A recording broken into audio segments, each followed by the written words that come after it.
Hello everyone, welcome back to Eclipse classes. हमारा क्या हुआ, 11th का जो फर्स्ट यूनिट का फर्स्ट चैप्टर था द लिविंग वर्ल्ड फिनिश हो चुका है। अब इसके कुछ conceptual and previous year questions है वो डिस्कस करेंगे हम। ठीक है, तो इसके हमने क्या क्या देखा था फर्स्ट चैप्टर में, कौन कौन सी टॉपिक थी, the living world, taxonomy, taxonomic categories and taxonomic aids. तो ये चार टॉपिक थी, इसी से रिलेटेड हमारे क्वेश्चंस होंगे। ओके सो देखो यहाँ पे कुछ क्वेश्चंस है, 41 क्वेश्चंस हैं, उनको मैं डिस्कस करूँगी। फर्स्ट क्वेश्चन है, mayor proposed which type of concept of species. Mayor साहब ने कौन सा कॉन्सेप्ट दिया था स्पीसीज के रिगार्डिंग, तो उन्होंने बायोलॉजिकल कॉन्सेप्ट दिया था।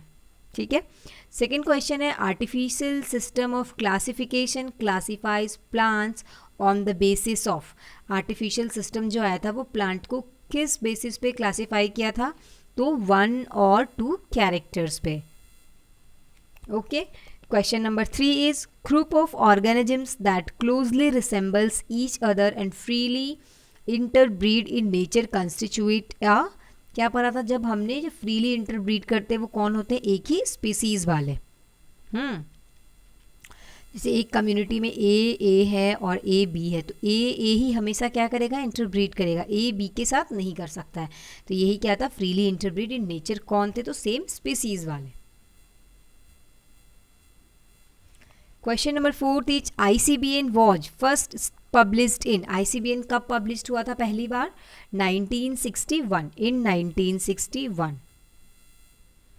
The term taxon refers to. तो टर्म टेक्सॉन है वो क्या रेफर करता है, taxonomic group of any rank. काफ़ी इजी क्वेश्चन है, अगर आप वीडियो को जाके अच्छे से देख रहे हो, उसकी पीपीटीज को अच्छे से रीड करो तो आपसे एक भी क्वेश्चंस ना छूटे मेरे हिसाब से। Which book most impressed the opinion of taxonomy. कौन सी बुक थी, origin of species. The basic और smallest unit of classification is. ये क्वेश्चन काफ़ी ज़्यादा इंपॉर्टेंट है और काफ़ी ज़्यादा रिपीट पे ये क्वेश्चन पूछे जाते हैं। तो इसका आंसर क्या होगा, स्मॉलेस्ट यूनिट कौन है आपका, स्पीसीज। और बिगेस्ट कौन सी थी, तो किंगडम, जब हम टेक्सोनॉमिक हिराकी में पढ़ रहे थे तब। Question number 8 is, morphologically similar but reproductively isolated species are called. ऐसे कौन से ये क्या है जो क्या होंगे, मॉर्फोलॉजिकली सिमिलर बट रिप्रोडक्टिवली क्या होते हैं, ये आइसोलेटेड होते हैं, वो क्या कहलाते हैं, तो सिबलिंग स्पीसीज कहलाएंगे। ठीक है, अब हमारा plant nomenclature means. Plant nomenclature क्या हो सकता है, nomenclature of plants under the international rules. जो भी इंटरनेशनल रूल्स दिया था कैरोलस लीनियस ने, उसी के अकॉर्डिंग तो क्या होती है, उनका नॉमेनक्लेचर हो रहा है प्लांट्स का। हियर टेक्सोनॉमी रेफर्स टू, तो क्या क्या है, plant classification, plant nomenclature, plant affinity, क्योंकि हमने पढ़ा था ना टेक्सोनॉमी में क्लासिफिकेशन, नॉमेनक्लेचर और एफिनिटी। तो answer is all of the above. Question number 11, which of the following is a correct name. अब करेक्ट नेम लिखने का क्या था, जो फर्स्ट लेटर होगा हमेशा क्या होगा, वो जीनस को रिप्रेजेंट कर रहा था। सेकंड लेटर क्या करेगा, वो स्पीसीज को रिप्रेजेंट कर रहा था। और फर्स्ट लेटर हमेशा क्या हो रहा था, कैपिटल, और सेकंड लेटर जो स्पीसीज वाला होगा वो स्मॉल लेटर में होगा। तो देखो कौन सा है, और साथ में क्या होना चाहिए था, साइंटिस्ट का नेम होना चाहिए। तो इन तीनों में से कौन सा ऑप्शन सही है आप बताओ। तो देखो, और इटैलिक्स में लिखा होना चाहिए था। तो क्या है question, option number 3, solanum tuberosum Linnaeus. Linnaeus क्या है, ये साइंटिस्ट के साइटेशन को रिप्रेजेंट कर रहे हैं। Question number 12, systematic deals with. अब सिस्टमैटिक क्या डील्स कर रहा था, कौन कौन सी चीज़ें को, तो प्लांट डिस्क्रिप्शन को। Phylogeny refers to. फाइलोजेनी क्या होता है आपको पता ही है, वो इवोल्यूशनरी रिलेशनशिप को क्या करता है, बताता है। तो इवोल्यूशनरी हिस्ट्री को वो बताएगा, और इवोल्यूशनरी क्लासिफिकेशन भी कह सकते हैं इसमें, लेकिन जो मोस्ट प्रोबेबल आंसर होगा वो क्या होगा, इवोल्यूशनरी हिस्ट्री। अब हमारा, a large number of unknown species of plants and animals are believed to be present in. सबसे जो लार्जेस्ट हमारी थी, सॉरी कहाँ गया, 14 number. A large number of unknown species of plants and animals are believed to be present in। कौन से reason में present था, तो ट्रॉपिकल रेन फॉरेस्ट में। Option 4 is correct. Who wrote Systema Naturae, आप बताओ मैंने कितनी बार बोला है वीडियो में, तो लीनियस साहब ने लिखा था। Question number 16 is for higher plants, flowers are chiefly used as a basis of classification because इसका आंसर क्या होगा कि reproductive parts are more conservative than vegetative parts. Okay आप ध्यान से देखते जाओ, सारे क्वेश्चंस ही काफ़ी इजी है। Who is regarded as Darwin of 20th century? तो Ernst Mayr. Question number 18 is a division is formed by combining several, answer is classes. अब है हमारा for declaration of species of higher plants what characters are used. कौन सी character को use किया जाएगा? Floral characters of new species, option 1 is correct.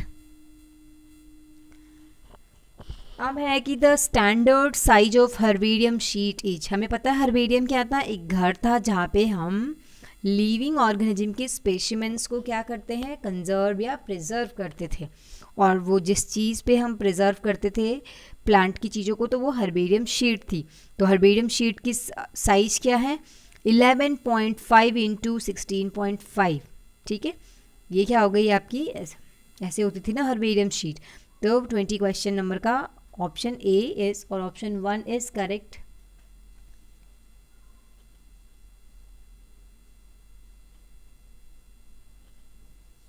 Now question number 21 is which statement is true? Tautonymies are not allowed in plants, ये हमें पता है। Tautonymies are not allowed in animals, animals में था टोटोनॉमी, जब हम नाजा लिखते हैं ना, इंडियन कोबरा नाजा, ठीक है, ये हो गई, तो ये गलत हो गया, क्योंकि प्लांट में तो अलाउड है ना वो, इसलिए ये गलत हो गया statement. Tautonymy normally allowed in animals and some time allowed in plants, plants में अलाउडेड नहीं था। टोटोनॉमी अलाउडेड इन बैक्टीरिया, क्यों बैक्टीरिया में नहीं था, प्लांट में भी क्या था, ये अलाउड था टोटोनॉमी। तो option 1 is correct, tautonymies are not allowed in plants. Okay, जैसे मैंजीफेरा इंडिका लिखना था। Most of the botanical names are drawn from the following language, कौन से लैंग्वेज से लिया था, तो हमें पता है लैटिन लैंग्वेज से लिया था। Evolutionary classification is called, evolutionary classification किसको कहते हैं, तो फाइलोजेनेटिक सिस्टम, फाइलोजेनी सिस्टम, क्योंकि फाइलोजेनी सिस्टम ही क्या कहलाता है, इवोल्यूशनरी रिलेशनशिप बताता है। 24 is which of the following statements regarding nomenclature is correct, कौन सा स्टेटमेंट आपका करेक्ट है, चलिए पढ़ के देखते हैं। Generic name always begins with the capital letter whereas specific name with small letter, बिल्कुल सही है। Scientific name should be printed in italics, बिल्कुल सही। साइंटिफिक नेम व्हेन टाइप्ड और handwritten should be underline, बिल्कुल सही है, underline करके लिखना चाहिए। तो इट मीन्स हमारा ये तीनों ऑप्शन क्या है, सही है, तो answer is 4।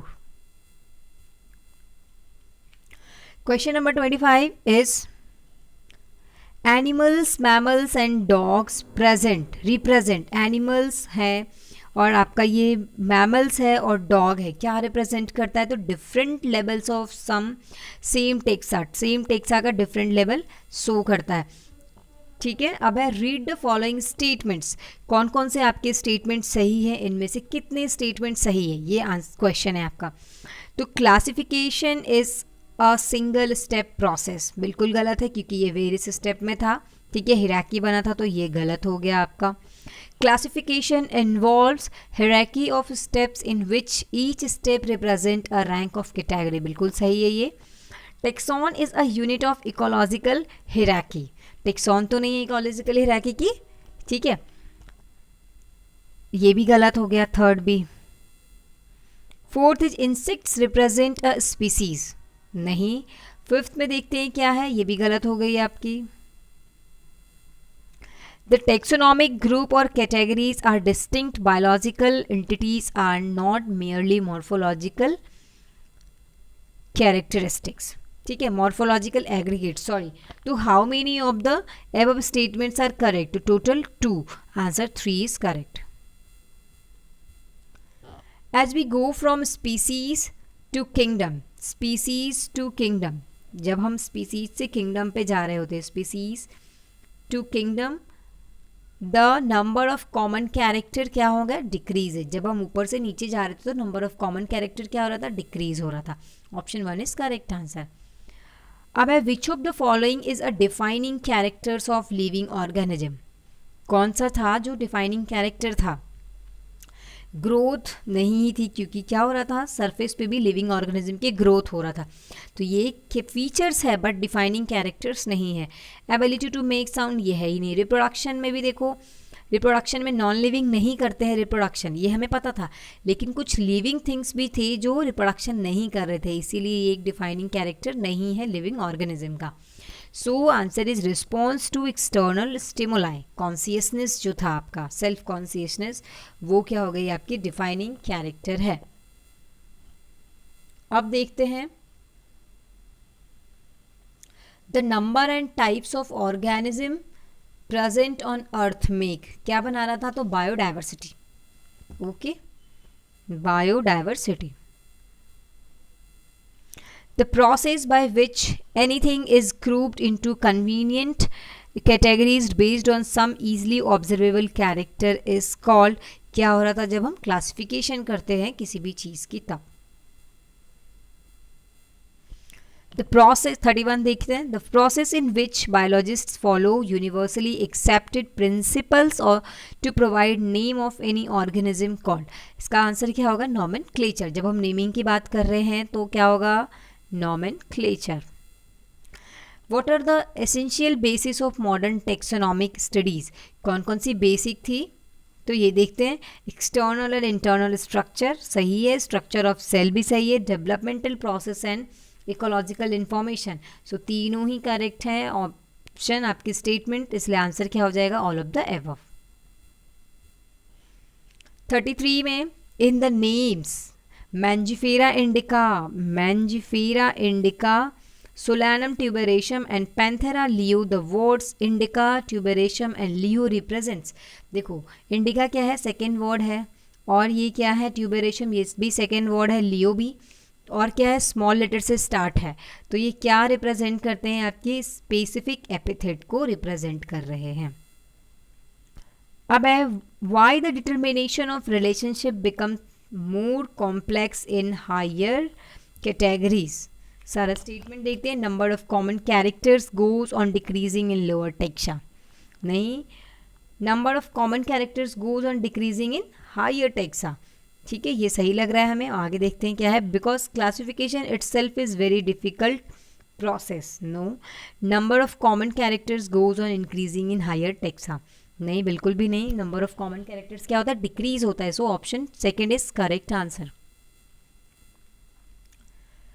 Which of the following is not used as taxonomic aids, कौन कौन सा टेक्सोनॉमिक एड में नहीं था, तो जूलॉजिकल पार्क था भाई, हर्बेरियम भी था, म्यूजियम भी था, नहीं था तो soil, so soil is correct answer. In which group of taxonomic aids only the means of recording description are included, ठीक है, तो ये कौन सा था, flora, manuals and monograph. Taxonomists used to prepare and discriminate taxonomic informations, किस में करते होते, तो मैनुअल्स एंड मोनोग्राफ में। Largest botanical garden और Indian Botanical Garden and National Botanical Garden Research Institute are situated respectively at, जो largest botanical garden है तो क्या होगा, Q, Howrah and Lucknow, so answer second is correct. Which of the following taxonomic aids is useful only in case of animals, so कौन सा ऐसा था जो बस एनिमल्स के लिए यूज होंगे, तो देखो जूलॉजिकल पार्क, जो जूलॉजिकल होंगे वहाँ क्या होगा, सिर्फ एनिमल्स के लिए यूज़ होगा। बॉटनिकल गार्डन में प्लांट, म्यूजियम में प्लांट और एनिमल्स दोनों ही, ठीक है। अब है हमारा 40, all the categories used in classification of organism constituent, कौन सा हो रहा था जब ऑल द कैटेगरीज को क्लासीफाई के लिए यूज़ करते, तो taxonomy hierarchy. ICBN stands for Indian code, international code of botanical nomenclature, okay. तो ये हो गया आपका सारा, ख़त्म हो रहा है यहीं पे हमारा इस चैप्टर का क्वेश्चन और आंसर। ओके, ठीक है। अब हमारा नेक्स्ट चैप्टर स्टार्ट होने वाला है, biological classification. Thank you, hit the like button, share and subscribe, and stay tune with us for more information